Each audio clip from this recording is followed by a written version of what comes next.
এই এখন সূরা বাকারা 207 নম্বর আয়াতের শানে নজুলটা আমরা একটু জানব। এটাতে আমাদের জন্য শিক্ষণীয় রয়েছে। ওমিন নাসিম মাইয়শ্রী নাফসাহু তেওয়া মারদাতিল্লাহ। অপরদিকে মানুষের মধ্যে এমন কেউ আছে যে আল্লাহ সন্তুষ্টির জন্য নিজের জীবন দিয়ে দেয়, নিজেকে বিক্রি করে দেয় আল্লাহর সাথে ব্যবসা বাণিজ্য। তো এটার প্রায় 10টা শানে নজুল আছে। খুব সংক্ষেপে বলি জানার জন্য আপনাদের। ইবনে আব্বাস রাদিয়াল্লাহু তাআলা আনহুমা বলেন, এটা সুহাইব ইবনে সিনান, আম্মার ইবনে ইয়াসির, সুমাইয়া, তারপরে বেলাল, খাব্বাব ইবনে আর্থ, ওয়াইতিবের গোলাম আবেস প্রমুখের রেদওয়ানুল্লাহ আজমাইন ওনাদের ব্যাপারে নাজিল হয়েছে। তো ওনাদেরকে অনেক জুলুম করেছে। এই জুলুম এড়িয়েও তারা নিজের টাকা পয়সা সব মক্কাবাসীদেরকে দিয়েও তারা নবীদের কদম মোবারকে হিজরত করেছেন। সেই ব্যাপারে আয়াতটা। আর খাব্বাব ইবনে আরাত, বেলাল রাদিয়াল্লাহু তাআলা আনহুমা অকথ্য নির্যাতন সহ্য করে মক্কায় ছিলেন। আর সুমাইয়া রাদিয়াল্লাহু তাআলা আনহাকে 2টা উটের মাঝে বেঁধে ওনাকে শহীদ করা হয়েছে। তাদের ব্যাপারে মাফাতিউল গায়বে এসেছে এই আয়াত নাযিল হয়েছে। 2, সুহাইব ইবনে সিনান, যিনি সুহাইব ইবনে রুমি নামে পরিচিত, তিনি ইসলামের শুরু জামানায় ইসলাম গ্রহণ করেন। তাদের উপরে নির্যাতন নেমে আসে। তো সুহাইব রাদিয়াল্লাহু তাআলা আনহুর ব্যাপারে আবু বকর রাদিয়াল্লাহু তাআলা আনহুকে অনেকবার নবীজি পাঠাইছেন হিজরতে একসাথে যাবেন। যখন আবু বকর রাদিয়াল্লাহু তাআলা তার কাছে যান, তাকে নামাজে দণ্ডায়মান দেখতে পান। তার নামাজ ছুটে যাবে এই জন্য তিনি বলেননি। এরপরে ভাগ্যিস আবু বকর এবং রাসূল সাল্লাল্লাহু আলাইহি সাল্লাম হিজরতে চলে আসেন। সুহাইব সেখানে থেকে যায় মক্কার জমিনে। বুড়ো মানুষ, তিনি রওনা দিয়েছেন হিজরতে। কাফেরেরা ধরে নির্যাতনও করলো আর বললো যে, শোনো, আমি তোমাদের দল করি আর না করি, আমি তো বুড়া মানুষ, কোনো লাভ নেই। তোমরা আমার যে সমস্ত মাল দৌলত আছে এগুলো রেখে দাও, তবু আমাকে নবীজির দরবারে যেতে দাও। তো মুশরিকরা এটাই মেনে নিয়েছে। শূন্য হস্তে, রিক্ত হস্তে নবীজির দরবারে গেলেন। নবীজি তাকে দেখে এই বুড়ো মানুষটাকে বললেন, ইয়া সোহেব, জি'তানা সরলুকান লা তামলিকু শাইয়ান ওয়া আনতাল ইয়াওমা যু মালিন কাসীরিন। হে সোহেব, তুমি মক্কায় এসেছিলে একদম খালি হাতে। এটা মুশরিকরা বলছে আর কি। তুমি তো এখন অনেক মাল দৌলত মালিক হয়েছে, এগুলো আমাদেরকে না দিলে আমি ছাড়বো না। তো সব দিয়ে চলে গেছে। নবীজি তাকে দেখেই মদিনাত তৈয়বা বললেন, রাবিয়াল বাইউ আবা ইয়াহিয়া। সোহেবকে আবু ইয়াহিয়ার বাপ বলা হয়। এ আবু ইয়াহিয়া, তোমার ব্যবসা অনেক লাভবান হয়েছে। জীবনে সব কিছু দিয়ে তুমি নবীজির দরবারে এসেছো, হিজরত করেছো, তুমি সাকসেস। তার ব্যাপারে আয়াতটা নাজিল হয়েছে, ওয়ামিন নাসি মাইয়াশরি নাফসাহু ইবতিগা মারদাতিল্লাহ।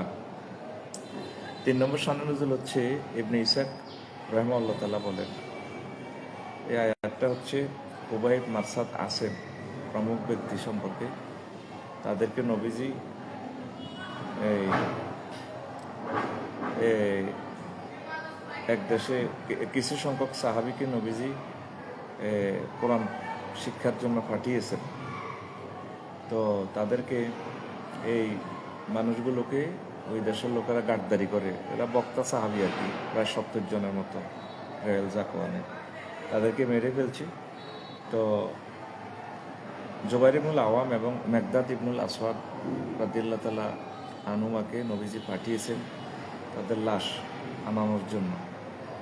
তাদের ব্যাপারে তারা যে জীবন মরণ একাকার করে যে এই কাজটা করতে পেরেছে, নিজের জীবনকে আল্লাহর রাস্তায় বিক্রি করেছে, তাদের উদ্দেশ্যে আয়াতটা নাজিল হয়েছে। 4 নম্বর শানে নজুল হচ্ছে জুবাইর ইবনুল আওয়াম এবং মেকদাদ রাদিয়াল্লাহু তাআলা আনহু।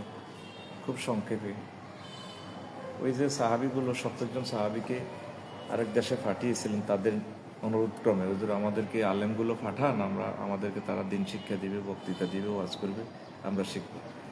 কিন্তু তারা আমাদের সাথে গাদ্দারি করে তাদের সবাইকে মেরে ফেললো। তো খুবাইব রাদিয়াল্লাহু তাআলা আনহুকে শৈলে ছড়াইছে। শুলে ছড়াইয়া উনি বদর যুদ্ধে কাফেরদের একজন কাফেরদের নেতা হারেস ইবনে আমেরকে হত্যা করে। তখন এই মক্কাবাসীরা হারেসের ফোলাদের কাছে তাকে বিক্রি করে দেয় 50টা উট মতান্তর একটা কালো দাসীর বিনিময়ে। তো ওনাকে তানিম নামক স্থানে শুলিতে ছড়ানো হবে। মক্কাবাসীরা সকলেই তাকে নির্যাতন করবে। শুলে ছড়াইয়ে শহীদ করে দেওয়া হলো, তাকে একটা খুঁটির সাথে ঝুলিয়ে রাখলো। তো রাসূল সাল্লাল্লাহু আলাইহি সাল্লামের মেসেজ পেয়ে জুবাইর ইবনুল আওয়াম এবং মিকদাদ রাদিয়াল্লাহু তাআলা আনহুকে পাঠাতে গিয়ে বক্তৃতা বললেন আর কি মাহফিলে, আইয়ুকুম ইয়ানজিলু খুবাইবান আন খাশাবাতিহি ওয়া লাহুল জান্নাহ, কে আছো তোমরা আমার খুবাইবের লাশটা নিয়ে আসবা উদ্ধার করে। তো জুবাইর ইবনুল আওয়াম হচ্ছে রাসূল সাল্লাল্লাহু আলাইহি সাল্লামের বায়রা, বিশ্বনবীর বায়রা। তো উনি আর মিকদাদ রাদিয়াল্লাহু তাআলা আনহু দাঁড়ালেন, হুজুর আমরা পারবো। পুরো একটা দেশের বিরুদ্ধে দুইজন মদিনা তৈবা থেকে গেলেন। তো যেয়ে তার লাশ তারা যথাস্থান থেকে উদ্ধার করে আনতেছিলেন। ইতিমধ্যে মুশরিকরা পিছু টেনে জুবাইর ইবনুল আওয়ামের পেছনে পেছনে চলছে। তো তিনি বললেন, লাশটা উঠ থেকে ফেলে দিয়ে হেলমেট খুলে দেখালেন, আমাদের চিনছো, আমি জুবাইর ইবনুল আওয়াম, বাঁচা নয়, আমাদের পথ ছেড়ে দাও, নতুবা সবাইকে শেষ করবো। পুরো মক্কাবাসীর বিরুদ্ধে দুইজনে এই রিস্ক নিল। তো মজার ব্যাপার, খুবাইব রাদিয়াল্লাহু তাআলা আনহুর লাশে 40টা দিনে অক্ষত, সুবহানাল্লাহ।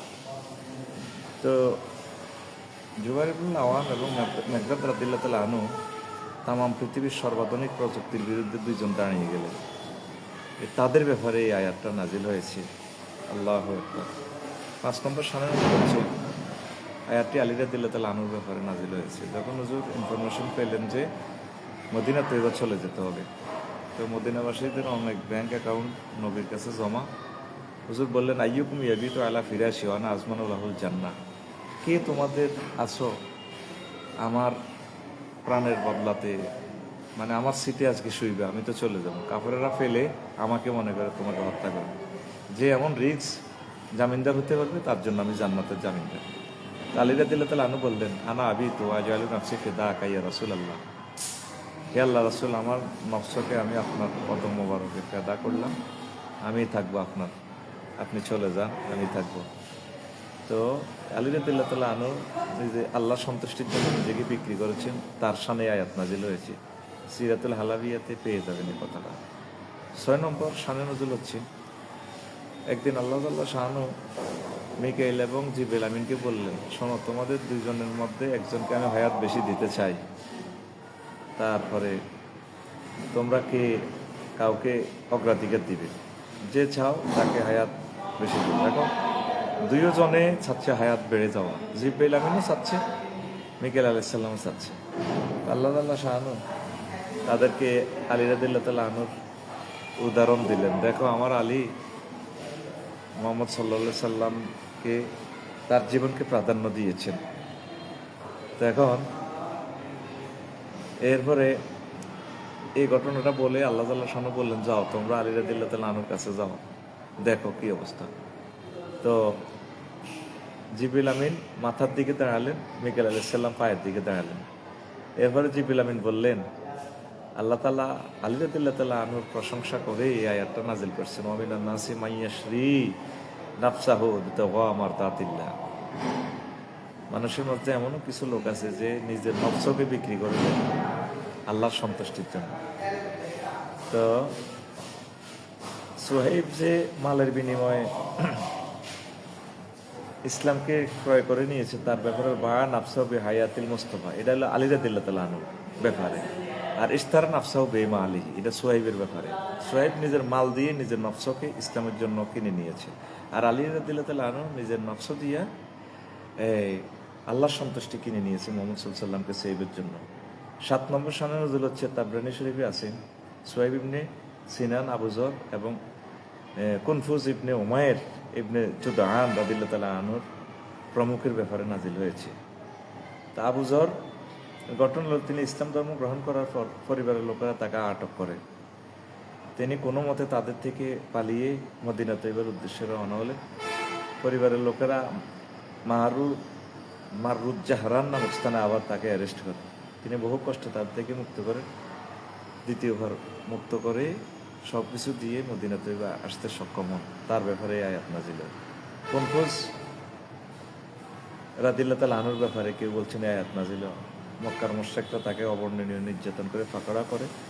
তিনি নিজের সমস্ত ধন সম্পদ রেখে নবীজির সঙ্গে সাক্ষাৎ করেন।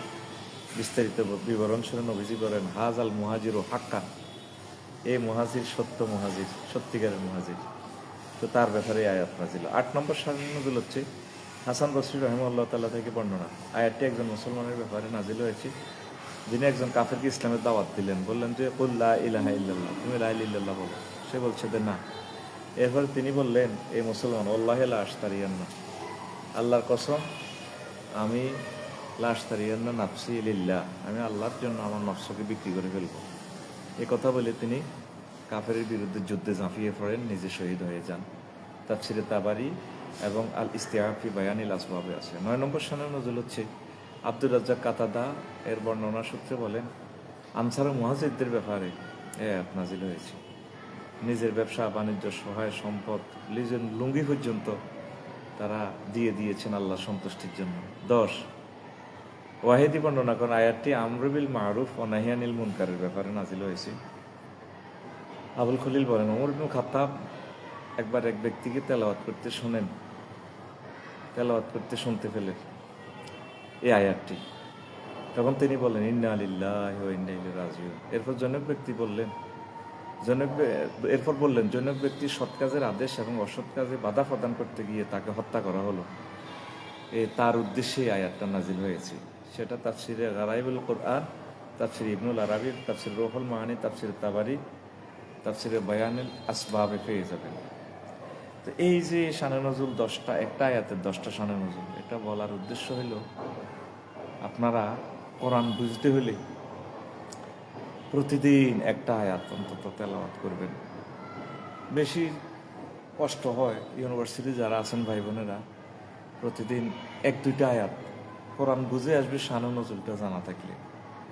শানে নজুলের এখন বিভিন্ন বাংলা বই কিতাবগুলো বাইরে হয়ে গেছে, সুন্দর সুন্দর অনলাইনে দেখবেন আপনারা। এই অনলাইন থেকে আমি একটা কিতাব নিয়েছি, কোরআনুল কারীমের সূরা ও আয়াতের শানে নজুল, মাওলানা মুফতি হেমায়েতুদ্দিন, খুব সুন্দর, 1 খণ্ডে সমাপ্ত। দেখবেন কোনো কোনো আয়াতের 16টা পর্যন্ত এই শানে নজুলটা বুঝলে কোরআনটা বুঝতে একদম ইজি হবে কি কোরআনটা কেন নাজিল হয়েছে, কোথায় নাজিল হয়েছে, কি প্রেক্ষাপটে, তখন আপনি বাংলা তর্জমাটা পড়লেই আপনার জিনিসটা মাসলা মাসাইলগুলো এমনি অটোমেটিক্যালি আপনি জানবেন। তো দেখেন সাহাবায়ে কেরাম নিজের জীবনকে মানবতার কল্যাণে, ইসলামের জন্য, আল্লাহ এবং রাসূল সাল্লাল্লাহু আলাইহি সাল্লামের মহব্বতে নিজেকে বিকিয়ে দিয়েছেন। আজ আমরা প্রত্যেকেই নিজেকে নিয়ে ব্যস্ত। আসলে আমাদের নিজের জীবনও থাকবে না, সহায় সম্পদ বাড়িঘরও থাকবে না, খামোকায় স্ট্রাগল যে করেছি সেটাই বৃথা হয়ে যাবে। তা আসুন আমরা প্রতিটা মুহূর্তে আল্লাহকে নিয়ে চিন্তা করি, পরকালকে নিয়ে, কবরকে নিয়ে। নিজের জীবনে ক্ষণস্থায়ী, ইচ্ছা অনিচ্ছা আমাদেরকে মরতেই হবে। অতএব আমরা 2026 সালে আছি। লাইভ যারা দেখতে পাচ্ছেন 2050 সালে অনেকেই থাকবেন না, এটাই নির্মম সত্য। আর পৃথিবী যে ফায়ারিং প্লেটের উপরে আছে, এটা তো আমি বলি, পৃথিবীর ডলার রিজার্ভ হয়ে গেছে পূর্ব প্রান্তের প্রায় 10টা দেশে, কিন্তু হরমুজ প্রণালীর এই যুদ্ধ কোথায় গিয়ে দাঁড়ায়, অবশেষে যুদ্ধটা কিন্তু লেগেই যাবে। এই উত্তরণের পথ হচ্ছে আবাদত বন্দেগী বাড়ানো, কোরআন অন্তত 5টা মিনিট হলেও স্টাডি করিয়ে যখন আপনি সুযোগ পান বালিশের কাছে রেখে দিবেন। কত সুন্দর সুন্দর ইসলামী বইগুলো আছে। পৃথিবীতে আমরা বাংলাদেশিরাই পিছিয়ে আছি, আমরা কিতাব পড়ি না। এই যে শানে নজরুলটা বললাম, কতক্ষণ সময় লাগছে, যারা শুনলেন সওয়াব হয়ে গেল। এই যা শুনছেন 10টা থেকে একটা শানে নজরুল যদি মনে হয়, 207 নম্বর আয়াত সূরা আল বাকারার, মনে হবে যে আবার যতবার আয়াতটা তেলাওয়াত করবেন ততবার এই কথাটা মুখে ভাসবে, কলবে ভাসবে। ওয়ামিনান নাসি মাইয়াশরি নাফসাহু ইবতিগা মারদাতিল্লাহ। মানুষের মাঝে এমনও কিছু লোক আছে যারা আল্লাহর সন্তুষ্টির জন্য নিজের জীবন দিয়ে দেয়, নিজের জীবন বিক্রি করে দেয়।